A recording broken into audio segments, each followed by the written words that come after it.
carry on. Right. So the communication aim, for this, the event coordinator would have to collectively agree with what the communication aims are that the client wants. Team members from the agency will need to have a say in what and how they want to communicate the product, person or the event to the press. The purpose of this would be to make sure the brand is portrayed in the way the client wants, also sticking to the brand ethos. Target audience is also extremely important. What the team would have to do is pinpoint what kind of person they want to target the event to. The event coordinator will need to do a full background research into the theme of the event or the topic, and they need to generalise a person that will most likely attend, enjoy and benefit from the actual event. And usually this includes to make an average age of the target audience, or an age range, like 25 to 30. Look at their class, their things like gender, religion, even like sexuality. All these things can be what people want to see, what a target audience is.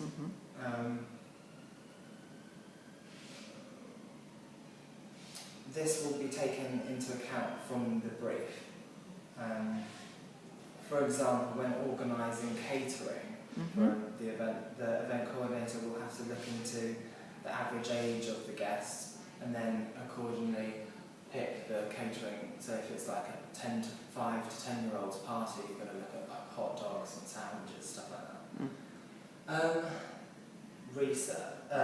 Key messages that the event brief will include. The client will want to be portrayed. There are a number of key messages that the client wants to be portrayed through the event. For example, an exhibition. Valentino did an exhibition earlier this year at Somerset House. There was I went and there was a repetitive colour of red, which is his like signature colour. On the walls there was projections of like roses, like bright red roses. The handouts were all like nice red with a nice pattern. This was a key message throughout the event, always pushed to the audience. And I think it's used to strengthen the brand and its identity, and it allows audience to identify with the brand. Okay. So, key issues that might arise within the brief. If any key issues arise during the organisation, the event coordinator will need to tend to these. For example, if the client's needs were to suddenly change or a preferred venue was to become unavailable, the event coordinator will need to step in with a planned contingency. This would ensure the smooth running of the preparation. Okay. Now I'll look at the PR strategy. Aims and objectives. Aims and objectives are used. No, sorry, awareness. Okay. Right. Awareness with a PR strategy is important for the team to know. Making sure all the staff are fully aware of the event brief, and this will need to be pitched to them efficiently.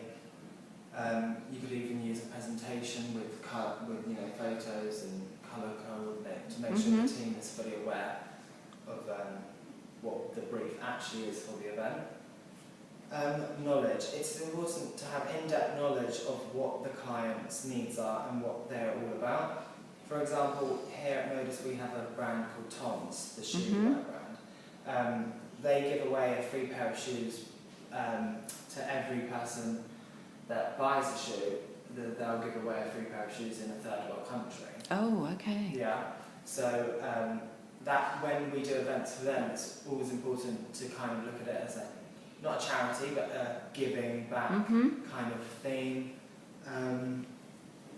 It's important for the event coordinator to put this into the briefing. And so that would be part of the objective, to kind of raise that awareness so that people knew that Tom's did that. had, nice. And to kind of keep in with the theme, like they have a nice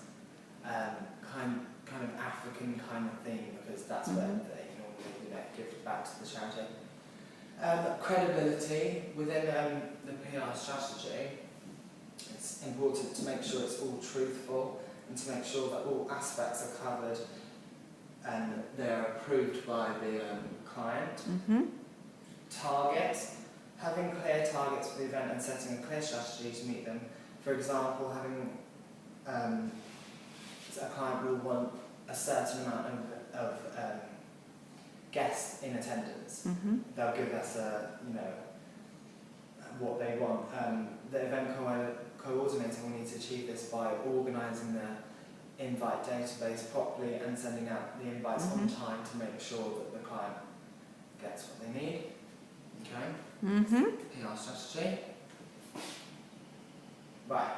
When setting event objectives, the event coordinator will refer back to the preparation and will make, when thinking about aims and objectives, the event coordinator will continually refer back to the preparation and planning. The purpose, what normal questions are: why is an event being held? Who is it for? What will come of the actual event? These need to be asked during planning and figured out. Yeah. For example, the event coordinator would have to research whether it's actually beneficial for the client to do the event in terms of funding and the success. The end goal, having an end goal basically kind of brings everyone together who's working on the event itself, and it actually gives it a purpose. Everyone, you need to know what you're all getting together for. Yeah. It creates the objectives. I've got an example for here at Modus. We have a client called Rachel Gilbert, who's a dressmaker, and she's stocked at Harrods and Selfridges, department stores, big department stores like that. She would have press, buying appointments upstairs in our showroom, and that, there's an end goal there because they're doing the event to get them to buy bulk products. Yeah. So that's, there needs to be a kind of gist of what the end goal is. And also, obviously, keeping the client happy to give them evidence of what the event's actually going to do. Planning. Sticking to the brief is always important when planning an event. It's the event coordinator's job to oversee the team and make sure it always refers back to the original brief that the client wanted. Timeline and organisation and the resources. The event coordinator will help create a timeline for the event and the run up to it, so an organisation timeline. They'll make sure that the team's on top of everything in a timely fashion. For example, there'll be a deadline for when all the furniture needs to be, picked out and when it needs to be ordered. That's basically the job of the event coordinator, to keep on top of that. Yep. Yeah, busy job, huh? Lots to do. When actually coordinating the event, it's important to keep the client happy if they're in attendance or whether they're checking up by emails or phone, and to be constantly liaising between the client and the team to make sure everything's running smoothly.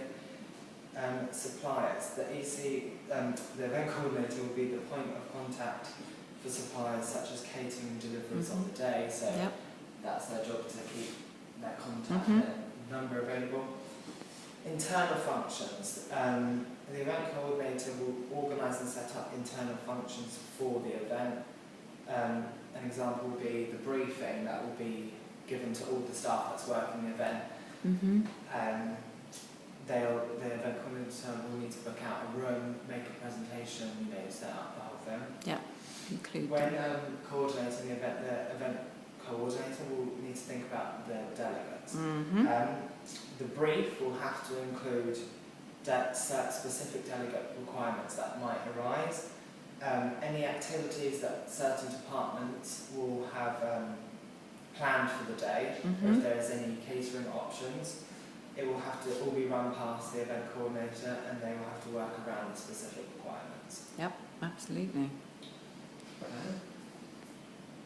I'm just going to, can I stop you for a moment, George? Yeah, sure. I'm just going to stop there and start again, just because I think having a couple of shorter units will be easier to upload to Smart Assessor. So I'm sorry to interrupt. I'm just going to stop and start again.